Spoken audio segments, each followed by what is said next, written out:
চন 1998 টাটা মটৰ্ছ কোম্পানীয়ে প্ৰথমবাৰৰ বাবে পেছেঞ্জাৰ কাৰ টাটা ইণ্ডিকা ভাৰতৰ বজাৰত লঞ্চ কৰিছিল যিটো ৰতন টাটা ছাৰৰ এটা ড্ৰিম প্ৰজেক্ট আছিল কিন্তু সফল নহল ফেল হৈ গল টাটা ইণ্ডিকা মানুহে ভালদৰে আকোৱালি নোলোৱাত বা বজাৰত বিক্ৰী নোহোৱাৰ বাবে ৰতন টাটা ছাৰে এই পেছেঞ্জাৰ গাড়ী সেগমেণ্টটোৱে বিকাৰ সিদ্ধান্ত লৈছিল আৰু সেইবাবে তেওঁ গৈছিল ব্ৰিটিছ কাৰ মেনুফেকচাৰিং কোম্পানী ফৰ্ড মটৰ্ছৰ মালিক বিল ফৰ্ডৰ ওচৰলৈ আৰু আলোচনাৰ মৰ্মে প্ৰায় বিকাৰ সিদ্ধান্ত হৈ গৈছিল কিন্তু ফৰ্ডৰ মালিক বিল ফৰ্ডে টাটা ছাৰক ইনচাল্টৰ ভোট ক'লে সৰু পেছেঞ্জাৰ গাড়ী বনাব নাজানে যদি কিয় আহিব লাগে মাৰ্কেটলৈ টাটা মানে ট্ৰাক বনোৱা কোম্পানী ট্ৰাক বনোৱাটো উচিত কথাষাৰ ৰতন টাটা ছাৰ ভাল নালাগিল তেওঁ কোম্পানী বিকাৰ সিদ্ধান্ত তুৰন্ত বাদ দি ঘূৰি আহিল ইণ্ডিয়ালৈ তাৰ পাছত তেওঁ পেছেঞ্জাৰ কাৰৰ ওপৰত ইমানেই ৰিচাৰ্চ আৰু চেষ্টা কৰিব ধৰিলে যে 10 বছৰৰ পিছত ৰিজাল্ট সম্পূৰ্ণ উলটা কৰি দিলে চন 2008ত বিল ফৰ্ডৰ কোম্পানী জেগুৱাৰ আৰু লেণ্ড ৰভাৰ লছৰ ওপৰত লছ কৰিব ধৰিলে আৰু উপায় নাপায় বিল ফৰ্ডে এই কোম্পানী দুটা বিকাৰ সিদ্ধান্ত ল'বলগীয়া হ'ল আৰু শুনি আপুনিও গৰ্বিত হ'ব যে যিটো ব্ৰিটিছ কোম্পানী ইণ্ডিয়ান টাটা মটৰ্ছক ট্ৰাক বনোৱা কোম্পানী বুলি ইনচাল্ট কৰিছিল বা হাঁহিছিল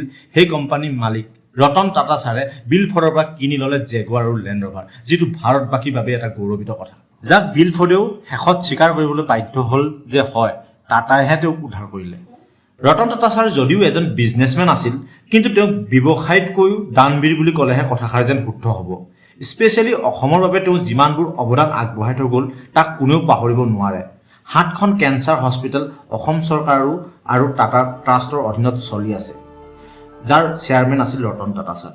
অসমৰ কেইবাখন আগশাৰী টাটা ইনষ্টিটিউট আছে য'ত অসমৰ ল'ৰা ছোৱালীক ৱৰ্ল্ড ক্লাছ এডুকেশ্যন প্ৰভাইড কৰা হয় যাৰ বহু সুবিধা আৰু স্কলাৰশ্বিপ টাটা ট্ৰাষ্টৰ জৰিয়তে প্ৰদান কৰা হয় আৰু অসমত শেহতীয়াভাৱে নৱনিৰ্মিত 27,000 কোটি টকীয়া ব্যয়বহুল ছেমিকণ্ডাক্টৰ প্ৰজেক্টটো টাটা ছাৰৰ অধীনত আৰম্ভ হৈছিল যিটো সম্পূৰ্ণ হ'লে অসমৰ হাজাৰ হাজাৰ যুৱক যুৱতীয়ে কৰ্মসংস্থাপন পোৱাৰ লগতে অসম চৰকাৰৰ আৰ্থিক অৱস্থাৰো বৃদ্ধি হ'ব সো আজি ভিডিঅ'ত অসম বৈভৱ ৰতন টাটা ছাৰৰ এনে আৰু কেইটামান ইনফৰমেশ্যন শ্বেয়াৰ কৰিম যি আপোনাৰ বিজনেছ নলেজ বঢ়োৱাৰ লগতে ৰতন টাটা ছাৰৰ প্ৰতি থকা শ্ৰদ্ধা আৰু মৰমো বঢ়াব বুলি আশা কৰিছোঁ ছাৰৰ প্ৰতি সন্মান জনাই ভিডিঅ'টো শেষলৈকে চাই যেন আৰু ভিডিঅ'টো ভাল লাগিলে এটা লাইক কৰিব নাপাহৰিব আৰু নতুনকৈ যদি চেনেলত আহিছে প্লিজ চেনেলটো ছাবস্ক্ৰাইব কৰি ল'ব এতিয়া কথা হ'ল কি কাৰণত টাটা বাকী সকলো ব্যৱসায়তকৈ বেলেগ প্ৰথম কথা অন্য ব্যৱসায়ে সদায় প্ৰথমে নিজৰ আৰু নিজৰ কোম্পানীৰ লাভৰ কথা চিন্তা কৰে আনহাতে টাটাই সদায় প্ৰথমে দেশৰ বিকাশ আৰু মানুহৰ সেৱা হোৱাটোহে চিন্তা কৰে টাটাৰ এনে বহু প্ৰজেক্টৰ উদাহৰণ আছে যি কেৱল মানুহৰ সুবিধাৰ বাবেহে বনাইছে যেনে টাটা নেনো কাৰ যি কম বাজেটত দুখীয়া মানুহেও ৰ'দ বৰষুণত নিতিতাকৈ ভ্ৰমণ কৰিব পৰাকৈ মটৰচাইকেলৰ মূল্যত পাব পৰা এখন গাড়ী টাটাৰ যদিও 100ৰো অধিক কোম্পানী আছে কিন্তু কোনো মাদক দ্ৰব্য বনোৱা বা চিগাৰেটৰ কোম্পানী নাই যাৰ বাবে টাটা বুলি ক'লে সকলোৱে চকু মুদি বিশ্বাস কৰি ল'ব পাৰি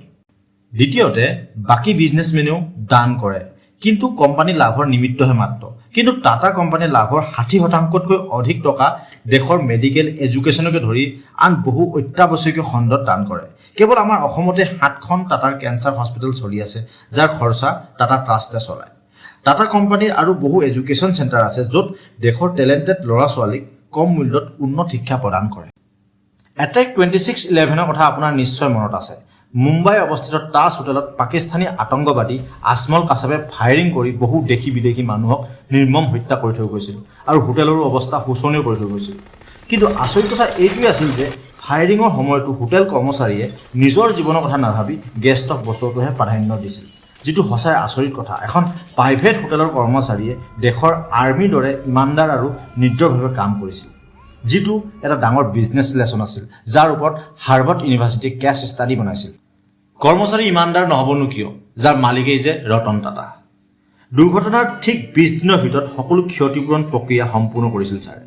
সকলো মৃতকৰ ঘৰত কৰ্মচাৰীজনৰ জীৱনজোৰা দৰমহা পৰ্যন্ত প্ৰদান কৰিছিল লাগে কৰ্মচাৰীজনে চাকৰি জইন কৰা এদিনেই হওক বা এমাহেই হওক তেওঁৰ মুঠ জীৱনৰ দৰমহা প্ৰদান কৰা হৈছিল তাতোতকৈ আচৰিত কথা তেওঁ হোটেলৰ ওচৰত থকা ঘুমটি দোকান পৰ্যন্ত ক্ষতিপূৰণ দিছিল যাৰ হোটেলৰ লগত কোনো কানেকশ্যনেই নাছিল যি এক বিৰল মানৱতাৰ নিদৰ্শন শেষত ইয়াৰ লগত জড়িত আৰু এটা ইণ্টাৰেষ্টিং কথা যাৰ অবিহনে ষ্টৰী আধৰুৱা হৈ থাকিব ক্ষতি হোৱা টাজ হোটেল ৰিপেয়াৰিঙৰ কামৰ বাবে টাটা ছাৰে এডভাৰটাইজমেণ্ট দিছিল আৰু ৰিপেয়াৰিঙৰ কামৰ বাবে বহুত দেশী বিদেশী কোম্পানীয়ে টেণ্ডাৰ দিলেহি তাৰে মাজত এটা পাকিস্তানী কোম্পানী আছিল যাৰ দুজন মানুহ টাটা ছাৰক লগ ধৰিবলৈ মুম্বাই টাটা ছাৰৰ অফিচ পালেহি কিন্তু গোটেই দিনটো ৱেটিং হলত বহিও টাটা ছাৰক লগ ধৰিব নোৱাৰিলে আৰু উপায়ন্তৰ হৈ তেওঁলোকে দিল্লীৰ এজন চেণ্ট্ৰেল মিনিষ্টাৰৰ লগত কথা পাতিলে আৰু তেওঁক ৰিকুৱেষ্ট কৰিলে যে টাটা ছাৰৰ লগত কথা পাতি তেওঁলোকক যেন কথা পতাই দিয়ে চেণ্ট্ৰেল মিনিষ্টাৰজনে যেতিয়া টাটা ছাৰক ফোন কৰি এই কথা ক'লে যে দুজন পাকিস্তানী বিজনেছমেন আহিছে আপোনাক লগ কৰিবলৈ, আপুনি লগ ধৰক, তেতিয়া টাটা ছাৰে তাৰ ৰিপ্লাই কি ক'লে জানেনে, যিটো শুনি আপুনি আৰু গৰ্বিত হৈ যাব। টাটা ছাৰে ক'লে, আপুনি বেচৰম হ'ব পাৰে, মই বেচৰম নহওঁ। আতংকবাদী দেশৰ সৈতে মই কোনো ধৰণৰ বিজনেছ সম্পৰ্ক ৰাখিবই নিবিচাৰোঁ।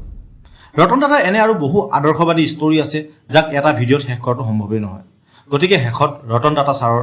বিদেশী আত্মাৰ শান্তি কামনা কৰি ভিডিঅ'টো ইমানতে সামৰিলোঁ। থেংকছ ফৰ ৱাচিং। জয় অসম।